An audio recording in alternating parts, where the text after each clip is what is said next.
Hi, everyone. Thanks for coming out today. My name is Matt Gray, VP of Product at Match. Let's bring everyone up. We're going to be doing a panel discussion on how to influence and drive relationships across departments. And once everyone's up here, I'll make sure we give everyone a great intro. Just a little bit about myself, since I'm not going to be doing most of the talking. I'm the head of product at Match. Spent around 27 years in the dating space, part of Match Group now. We're trying to help high-intent singles find love. And Match Group is part of the broader organization, also owns Tinder and Hinge, and I work closely with Michelle here at Hinge. And we're hiring if anyone's interested in product roles. Just a little plug there. All right, once Penelope's all set, we'll get started. Is this working here?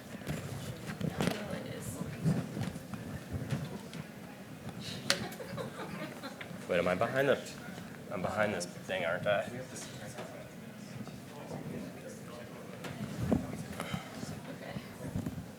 Are we all set on audio? It's all right. It's a morning. We're good? Are we good? Penelope is. I'm on. I mean, I can hear myself. Okay. Can everyone hear us? No, mine isn't on. Yeah. Oh, these guys aren't on. You're not on? I don't think so. Yeah. Check your special thing. It's on. Mine says on. We can talk loud. Yeah. Okay. You can project. Yeah, we can project. Mine says it's on. Hello. Yeah, mine's. Okay. All right. All It's not on. We're gonna do this. Okay. That's good? Okay, let's get started then. Okay, so why don't we just start off with some intros? I introed myself. Penelope, you want to give us an intro? Absolutely. My name is Penelope Madry.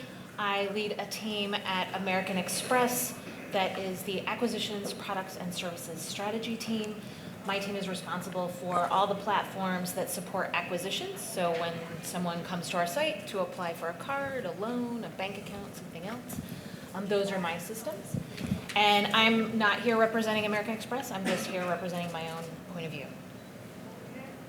I'm Michelle Parsons. I'm the Chief Product Officer at Hinge. I lead our product design and research teams there. And before Hinge, I spent some time at Netflix, Spotify, and Kayak, where I led various parts of product discovery. Hey everyone. I don't know if this is on, but I'll just project. My name is Zia Mohammed. I'm working as a senior product manager at Chime. It's a fintech company working in engineering services, specifically trying to help them scale their engineering platform. Before that, spent some time at IBM working in Watson and helping build out their quantum computing business. And then on the side, I work as a VC scout. So if anyone has a company that needs funding, let me know. Good plug. I like that. I'm Brian Orloff. I lead the product team at Penguin Random House, a large publisher, and my team is really responsible for marketing our books and authors at scale. We have a handful of content marketing sites. We actually sell our books directly through our products. We have a loyalty program, and a faction of my team also builds out proprietary marketing tools for the hundreds of marketers in our company, so they can build really successful campaigns that we can track. Happy to be here and talk to you all. Great, thanks everyone. So as you all know, the subject of this panel is influencing and driving relationships. So I thought it might be fitting to start off by defining what influence actually is. I mean, I'll throw out one definition, and I'd love to hear what you all think of that. But one definition someone gave me once was influence is about taking an idea that you have and helping it to become someone else's idea, in such a way that they don't even realize that it's happened, and that they can they're then running with the idea as if it was their own. But how do you all think about influence? I think influence is about communicating with the intent to motivate somebody. Similar themes there. Yeah, I think motivation really matters, especially for folks at different levels on the product team, especially if you're an individual contributor. You really need to lead through influence and try to create alignment and support and buy-in on the team. And so, keeping people understanding and focused on what you're trying to accomplish through various means, without those formal lines of reporting and other things that you can do, really is critical. Otherwise, it's tough to be successful sometimes. Yeah, that's a key piece. A lot of us here manage people, but you brought up a key point, which is that when you don't manage people, and even when you do manage people, leading through influence is far more effective. Helping someone to come to the conclusion on their own versus telling them they have to do something. I mean, we probably hear, all of you are hearing from all around that the importance of bottoms-up leadership and innovation. and that can only happen through influence. So it's super critical. And while we've all been successful in each of our careers, I'm sure we've all had moments of failure, and I thought it might be helpful to look at what happens when we're not successful at influencing to help further illustrate like how it plays a role in the relationships that we form. Does anyone have a story of maybe a time that they didn't influence super well and it led to not so great outcomes? I can volunteer myself to be the face of failure to start. So a little context, first of all. My team sits in a corporate consumer marketing group, and our company is fairly decentralized, so all of the different publishing imprints control their own P&Ls, and up until recently, all of their own advertising. So several years ago, our primary objective was really to build up our consumer email database because we really wanted to be able to market directly to consumers at scale. And a lot of the sort of context behind that also is that we had been investing a lot in algorithms, so we could be making really targeted recommendations to consumers, and had reach. And I don't think we did a really good job sort of explaining why we wanted to be building up that database across the company. People just knew that that was a goal. And so we relied on, I would say, fairly obvious tactics. We had, big takeovers that would roadblock you when you came to our website to really try to capture someone's email address, and they were really successful. They were trafficked on our product detail pages, and a lot of the divisions were paying to drive advertising that was optimized towards a retail click. And so we got a lot of complaints from people saying, your takeover is cannibalizing our conversion. And people would be grumbling about this in the background, and eventually the conversations kept percolating and would get escalated to our CMO, who leads our group. And I have to reckon with these questions of like, how are we going to respond? And it just became honestly such a headache that we ended up having to shut off the takeovers for a while we had to refashion, think of a new UX approach. And for about a year, we lost almost 67% of our subscribers. So it had a real, negative effect for our business. And what I learned, and sort of the benefit of hindsight, it almost feels so obvious now, is that we really needed to get in front of that and tell a really compelling story that would resonate with those stakeholders, explain why we were doing this and how it could benefit them. The fact that we actually had technology that we could more effectively put a recommendation in front of a consumer who is more likely to actually buy that book. Not to say that, their advertising wasn't, well spent or that strategy didn't make sense, but really trying to, explain the context behind that. And then before we rolled out our new approach, we did a pretty extensive roadshow. Folks in the divisions were consulted stakeholders. They saw, early wireframes, and we really managed that communication in a much better way. And I think that's been a lesson for how we work now with stakeholders across the company, so they really understand what we're trying to do. And it's not to say that it's perfect, but we've made major strides. And I feel much better about not having to have stressful conversations about how are we going to reimburse these people for, this advertising, or just, possible consequences like that. So in terms of some of the consequences of influencing poorly here, it kind of led to a bloated experience, internal conflict, competing goals, and then suboptimal performance, like across the entire funnel, it sounds like. Yeah. And it led to just a lot of wasted time as well. Yeah, and just, I think we could have actually used that time to much more effectively actually get buy-in for our strategy, help to even optimize what we were trying to do in more creative ways. I think, it felt very adversarial unnecessarily, and I don't think really served any of us, or at the end of the day, the end user too. So yeah, definitely lessons learned. Does anyone else have any examples of time that influence didn't work so well? Yes. So there was a time when we were trying to do a modernization initiative, and it was prioritized across all the business units at American Express. It's a very large organization, so literally to do anything, it takes multiple teams. And so we had explained the value, people understood, but there was one team that said, you did a modernization initiative a few years ago, and there are still outstanding issues. We are not going to support you. And we needed them. We could not move this forward without them. And so what we did was we sat down, listened, better understood what their issues were, what their concerns were with the previous modernization initiative. Then we were able to be a little bit more transparent and explain, okay, well, some of the issues you've raised, we've actually already fixed. The second thing we did was we expanded our scope to address some of their additional issues.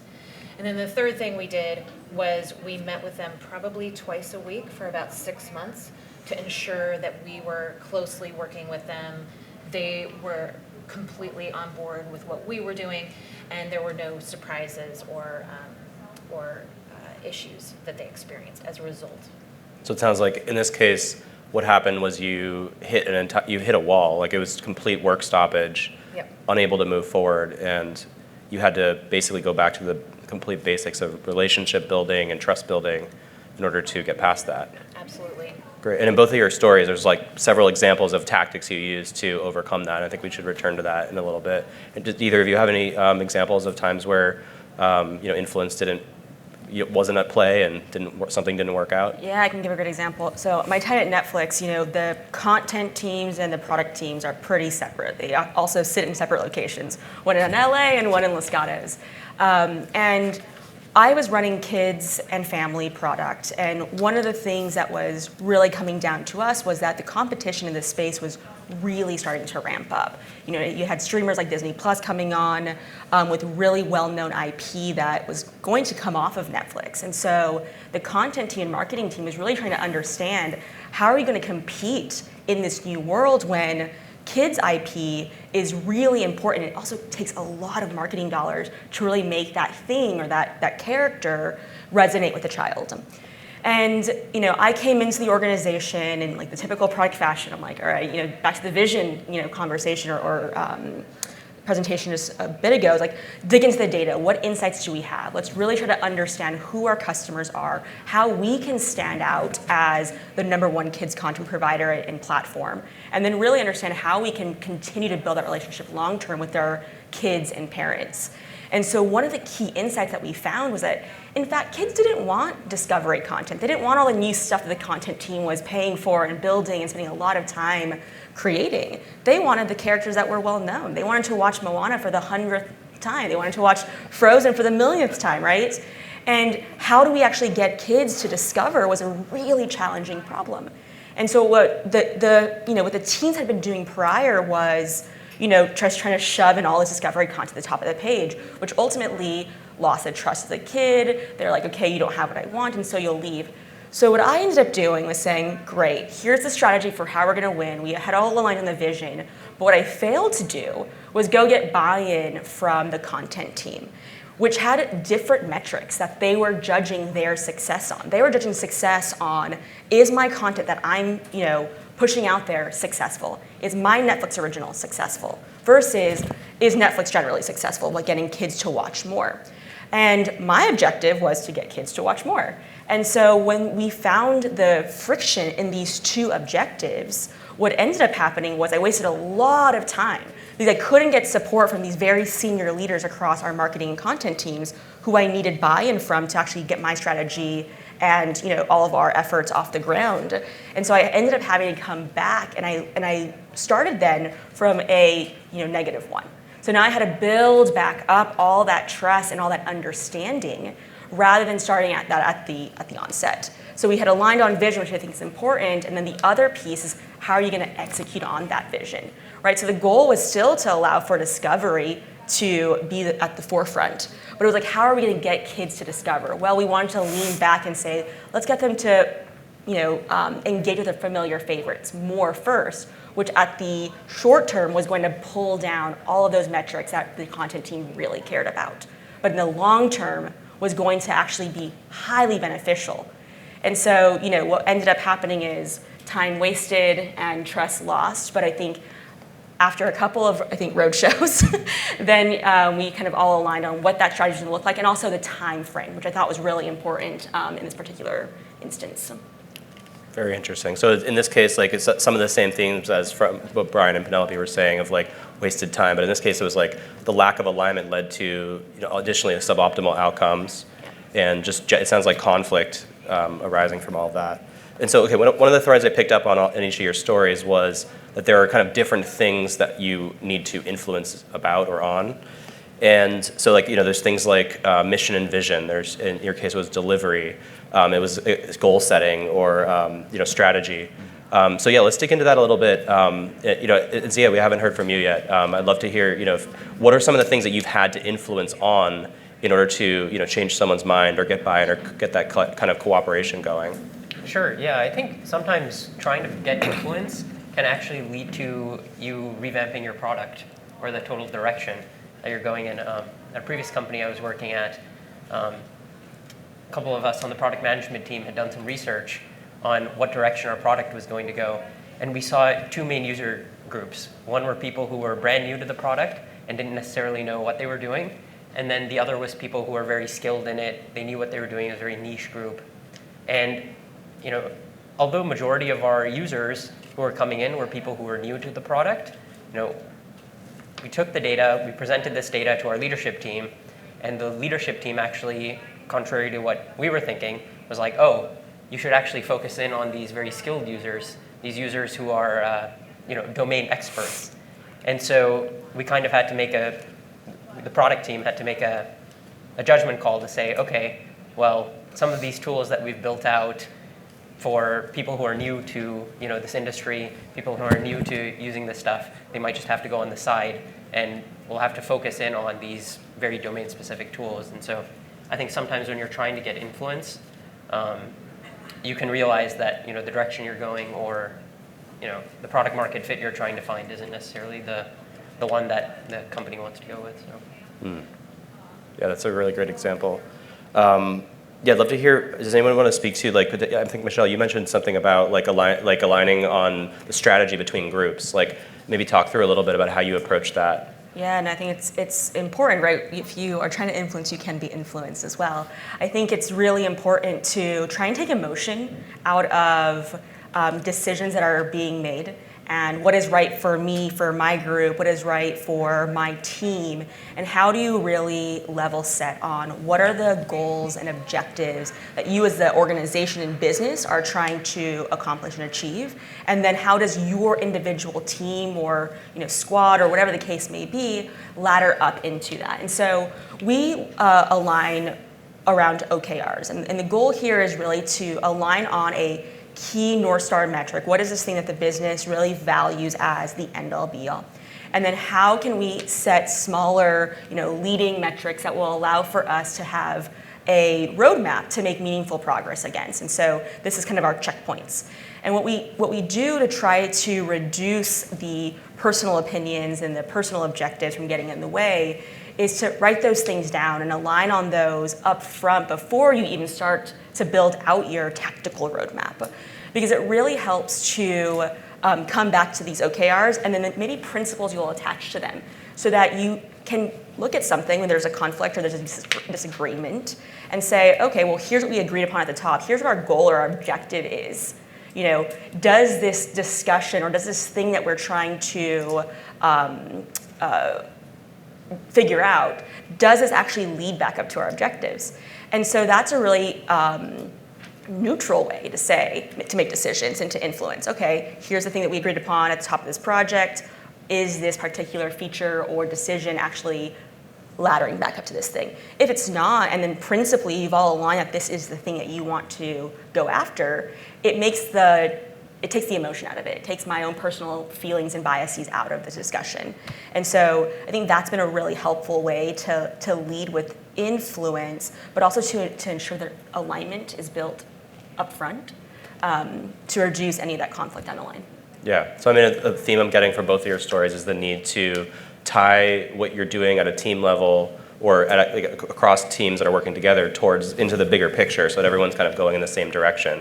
And you mentioned the framework of OKRs using aligning the objectives and then the key results that measure those objectives to the overall North Star of the company, and here's how our product or our focus area fits into that. Yeah, precisely. And I think the key thing here is ensuring that everyone's aware of each other's objectives and key results, because sometimes those things can be in conflict, right? And so you want to have a really good framework for how you would make these trade-offs and decisions up front so that there is not that rut-it or that clash. Yeah. And that strong product North Star vision or metric really helps to align teams. Yeah, actually, one thing that I saw work quite well at scale. So I come from Facebook before Match, and one of the things that I saw there actually was teams would they have their own goals. They were setting their goals, in alignment with the company's direction and vision, mission. But then they were also and so they would have their metrics, their success metrics. But then they would take on as counter metrics or like failure avoidance metrics, other teams, like their partner teams' metrics. So they would make sure, like, at least if they were going to degrade another team's metrics, it was like a deliberate decision. We were just going to discuss this. And that led to, so they would align on that up front and then bring that up later if something arose that would potentially be a conflict. And then you, Penelope, in your earlier story, you mentioned aligning with, essentially like you have this work stoppage, and so aligning on delivery is key as well. Right. Yeah. And I agree, it definitely helps to have clear common goals, clear common OKRs. I find, though, that at American Express, it's such a very big company that my business unit might have very clear OKRs. Another business unit also has very clear OKRs, but they aren't the same OKRs.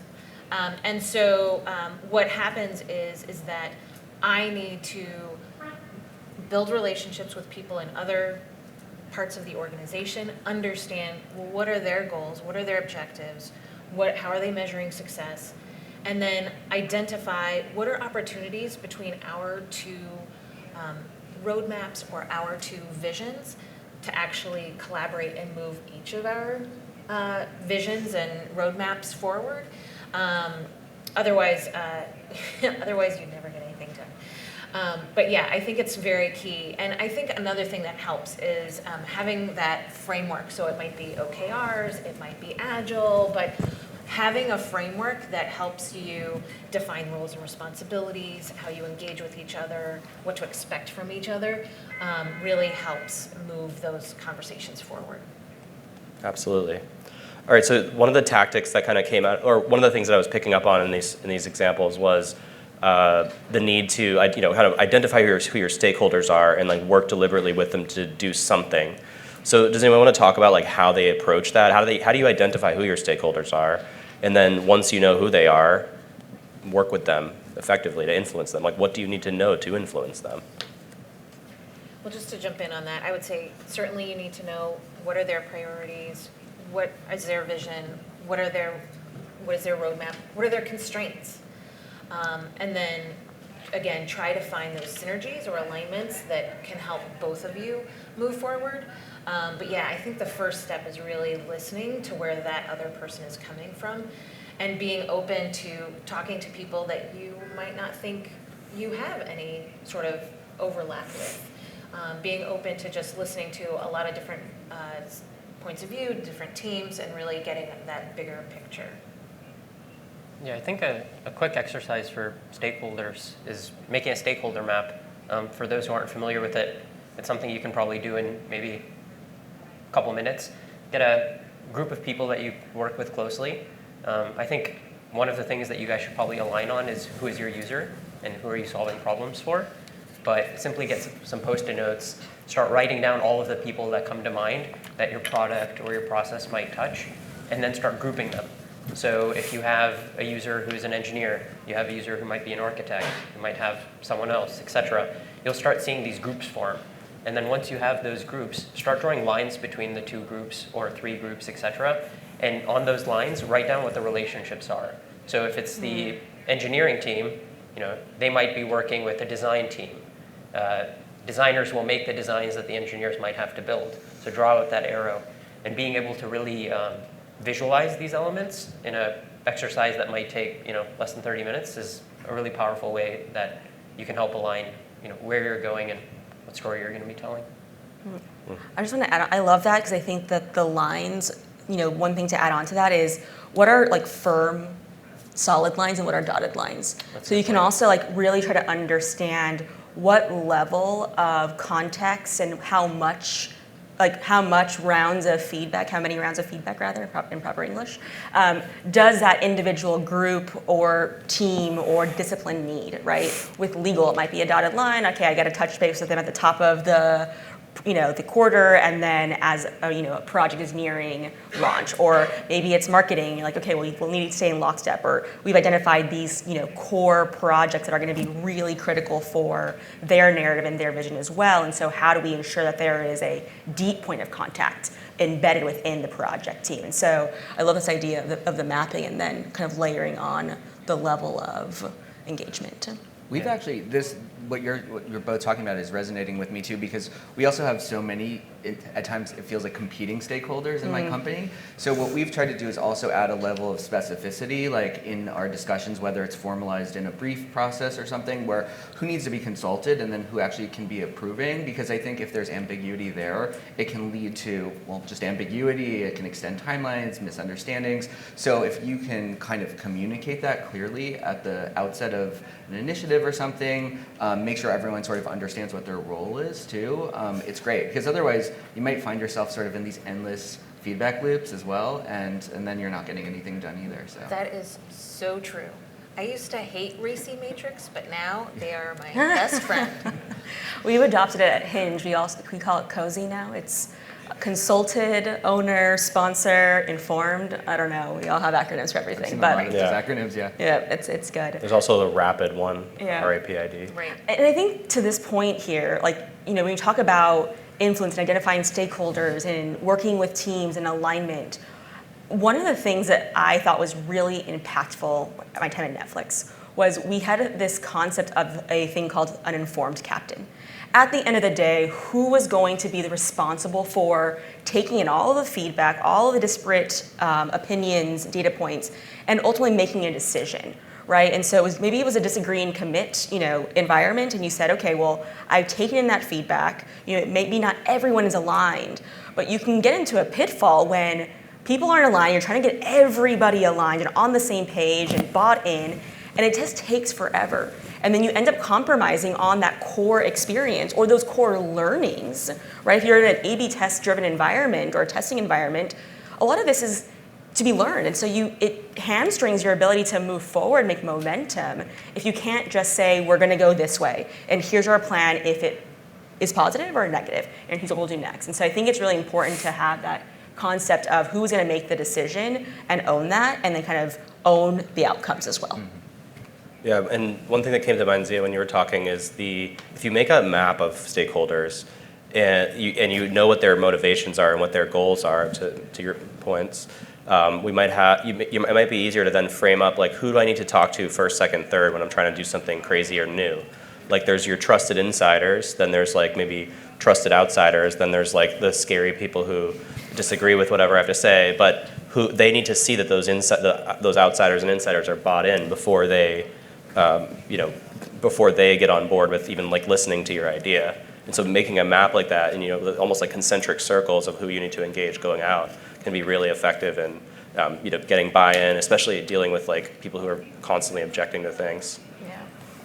Cool. Yeah. So another theme that came up in here, and I just saw a question about it, is like dealing with like pushback and challenging people, and it's also just like bootstrapping influence, like when you don't have the relationships whatsoever, like which is all kind of similar to dealing with someone who you just like are hitting a hard wall with. Like, do any of you have any examples of how to work through like dealing with these types of challenging people, or not getting buy-in up front initially?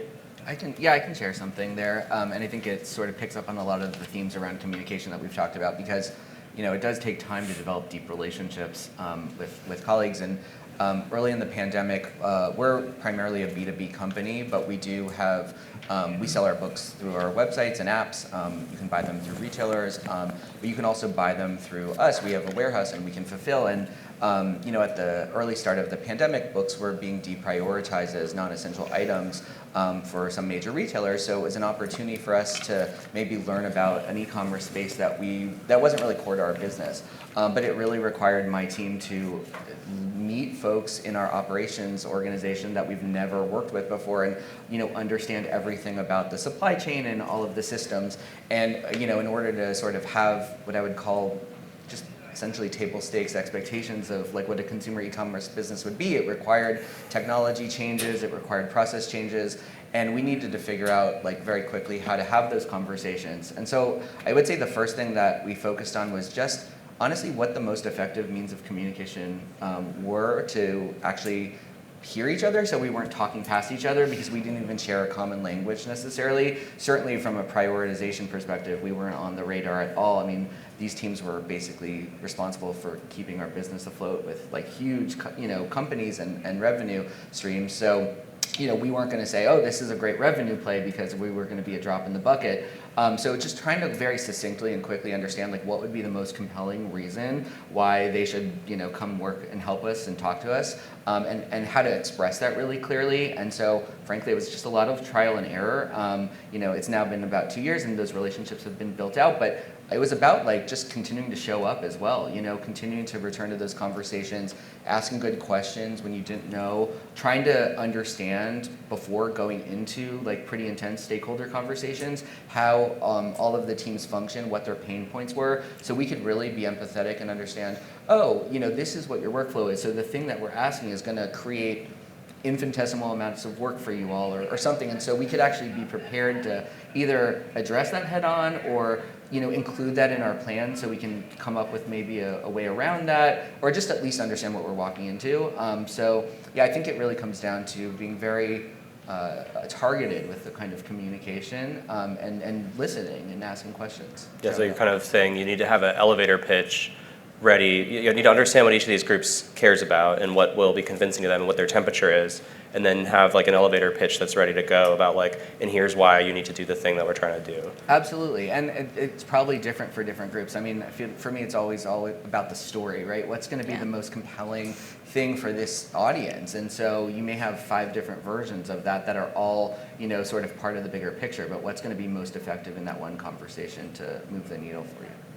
Cool. Does anyone else have a example of dealing, with pushback or challenging stakeholders? Right. So in the example that I gave earlier, where operations was not going to support our modernization efforts, it was challenging because typically our team in product development and engineering, we don't speak directly to operations, ever. We usually give our requirements to a team that is responsible for all the tools that operations leverages to support our end customers. And so as a result, we had to identify people in our stakeholder map who had trusted relationships with operations, work with them collaboratively to influence that relationship. But in the beginning, it was just really listening. It was really trying to understand, and they felt very strongly and passionately about their point of view. And so it was really listening, clearly sharing back to them, okay, I hear you, this is what I hear you're saying, I'm gonna go take this away and research it, and then getting back to them in a timely fashion to say, okay, I've researched what you've requested or what you've said is an issue, here's the status of each one. This is solved, this is outstanding, this is gonna be released next week, and really showing, demonstrating that you hear them and that you're actually taking action on their issues. And I think that really helped show them that we actually do care about their point of view and that we're actually doing what we say we're going to do. Yeah, I mean, one of the things you mentioned there was like understanding who influences the people you're trying to influence. And so the notion of a stakeholder map can help with that. I'm recalling actually what was presented to me as a truism at the time, which is like when working with engineers, you need to become like best friends with your tech lead's manager, because like if you need to do something differently with the team and they're the one playing the leadership role within that group, having that strong relationship with the manager as well as with the tech lead is really critical for enacting change, and that's served me very well in my career. And it sounds like you've had similar kind of story of that. Absolutely. All right, so one other thing it's just, like we've touched on a little bit, like influencing people, and I'm seeing questions on senior leaders. I want to come back to one area that I know is of interest for some folks was around like influencing engineers. And I remember Zia, you were saying something about working with technologists. Is there anything that you could any sort of like guidance on how to deal with working with engineers, influencing engineers? Yeah, and I think Ryan briefly alluded to it as well, and I think it's the importance of a story. When you're working with technologists or researchers, they could be a very difficult set of people, and really trying to align on a mission or OKRs, as mentioned earlier, is definitely one of the approaches to take. But I think something that can resonate with most people is the importance of a story. And so once you really understand who your user is and what you're working towards, trying to get buy-in from your internal teams, mainly those engineers, to understand, hey, what's their point of view? What are they working towards? What are they trying to achieve? And then trying to blend that into your story and how your end user can get impact from this or value from this. And I think even going back to the original question around what's a good way to influence people, I think it's your job as a product manager to really be able to tell a good story and use that story to further your roadmap. Even your roadmap is a story technically. So Yeah, so you're kind of saying like returning to the story of like who you're trying to help, like the user, Yeah. and what problem you're trying to solve for them. And so you're kind of like, it sounds like what's implied there is that like most engineers care about that, and they're like ultimately want to have an impact for a person solving problems. And in my experience, I've definitely seen that to be the case. Does anyone else have any thoughts on how to, especially maybe even, I think there's a question about when you're new to a team, like they've never had a product person they've worked with before, like how do you influence in that situation? I have an example of that. So recently there's a platform that did not have a product team associated with their platform team. So that platform team the engineering teams were off building tools to help other teams using that platform. And so we came in and we really helped them see the benefit that we would bring visibility to their work. And so by helping them see that enabled them to, as well as we were able to articulate, look, you're gonna do this thing and this is the business value it's gonna deliver. You're gonna do this thing and these are the users and the other aspects of the business that it's gonna impact. And so once they could see that, they got on board with our vision and the backlog that we wanted to work on. And then now they're fully on board because they see that what we're delivering now is having a huge impact, is getting visibility with senior leaders. And so they're incredibly grateful and supportive at this time. Yeah, so it's about starting off strong with a really compelling story, but then also following through. And you said that in your earlier example of once people see the results that come from buying into something, they're going to be even more bought in. They're like, okay, then the greater sense of purpose starts to like just diffuse itself within the team, and Absolutely. everyone's kind of marching like missionaries towards a goal. Yeah, and I think one of the kind of like the nuances that I try to employ and kind of try to champion within any organization I'm in is it's not us versus them. It's not engineers as resources. It's engineers and designers and researchers as partners. Mm-hmm. And it's like your team to come together to figure out, here's our objective, here's our mission, here's a goal of our team. How are you going to pursue this? And what I think is really important is to show your work and to ensure that all of those individuals, all of your partners are in the room when you're coming through and coming to that ideation, that brainstorm. One of the things that I like to employ is Teresa Torres's opportunity solution tree. I think it's a really great way to visualize and map out your work. I also think it's a really great way to get every single individual in the room talking and ideating about the big opportunities that you have to move your objectives, move those KRs, move your mission forward. And you don't spend a lot of time in the weeds talking about ideas. And so then you have a really robust roadmap or plan of how you can potentially go and test out a bunch of different things really, really quickly. And I think what it allows as well is for engineering teams to also see like, what are all the possibilities of what we could potentially be building? And so when you are executing, let's say on one feature or one space, you're also building with the rest in mind. And so you might make decisions technically, architecturally, that will help support that long-term goal to really allow for speed in the long term, which I think is really important. Yeah, so you're kind of talking, I mean, this right here is like, I think, a perfect counterbalance or opposition to the command and control type of structure. What you're basically saying is that if everyone's aligned, and I'm kind of paraphrasing from earlier examples, but like if everyone's aligned on like where we're going, like what the bigger picture is for the company, and then you can tie your team's work into that with clear objectives that then you can measure through key results, and you're aligning at each level with each of the groups you need to work with, then you can start to say, well, what are the different opportunities? You can align on that. And then for those, what are the solutions that we could pursue? Right. And then I know that in her framework, she goes another step further, says like, well, what experiments we need to run to test the assumptions of those solutions? Yeah. And so, once you have this kind of framework in place, then it allows everyone to see the bigger picture of how it's all kind of unfolding, and it gives them a chance to give input. Right. I think the contribution piece is huge, right? So like, it's not I'm throwing an idea or I'm throwing a thing over the wall, right? Which I've been in organizations like that where you have a very separate, product and engineering team, and it's very much like, here's the thing you want to build, and give us a scope and a timeline. And I think really bringing these teams together and close is super important.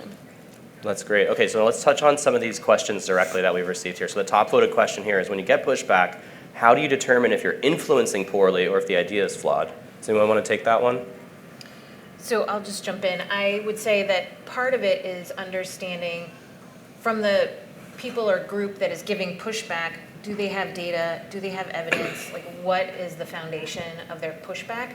And how does that connect with your data, your hypothesis, what it is that you're trying to move forward? So really trying to understand, to get at the root of, is the idea flawed? You need to understand, well, what is their data?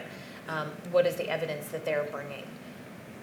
Yeah, and I think just to add on to that, it's like it comes with a hypothesis, right? What is your hypothesis and how are you going to measure success?